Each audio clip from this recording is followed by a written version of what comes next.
Manikganj press ক্লাবের দ্বিবার্ষিক 2025-2027 নির্বাচনে সভাপতি পদে মোহাম্মদ জাহাঙ্গীর আলম বিশ্বাস, সাধারণ সম্পাদক পদে মোহাম্মদ শাহানুর ইসলাম নির্বাচিত হয়েছেন। শনিবার 28 জুন বিকেল 3টা থেকে বিকেল 5টা পর্যন্ত বিরতিহীনভাবে মানিকগঞ্জ প্রেস ক্লাবের নির্বাচন অনুষ্ঠিত হয়। পরে ভোট গণনা শেষে নির্বাচন কমিশনার সুরুজ খান ফলাফল ঘোষণা করেন। মোট ভোটার সংখ্যা 54, ভোট কাস্ট হয়েছে 53টি।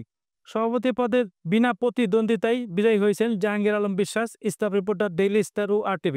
সাধারণ সম্পাদক পদে 42 ভোট পেয়ে শাহানুর ইসলাম জেলা প্রতিনিধি দৈনিক নয় দিগন্ত বিজয়ী হয়েছেন এবং তার নিকটতম প্রতিদ্বন্দ্বী আকরাম হোসেন স্থানীয় আমার নিউজ পত্রিকার সম্পাদক ও জেলা প্রতিনিধি বাংলা ভিশন পেয়েছেন 6 ভোট। সহসভাপতি পদে নির্বাচিত হয়েছেন শাহজাহান বিশ্বাস, জেলা প্রতিনিধি নিউ তেইশ পত্রিকা।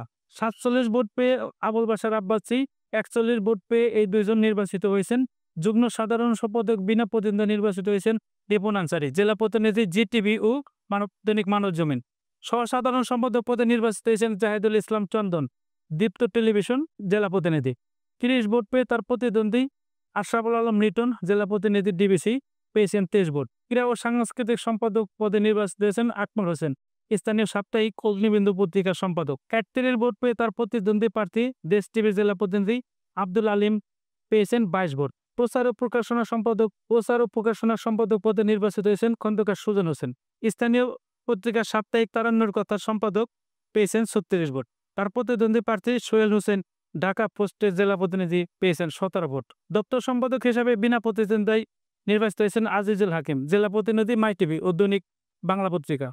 এছাড়া বিনা প্রতিদ্বন্দ্বিতায় নির্বাচিত হয়েছেন কোষাধ্যক্ষ পদে শাহিন তারেক, জেলা প্রতিনিধি দৈনিক ইনকিলাব। নির্বাচনে প্রধান নির্বাচন কমিশনার দায়িত্ব পালন করেন মোহাম্মদ সুরুজ খান।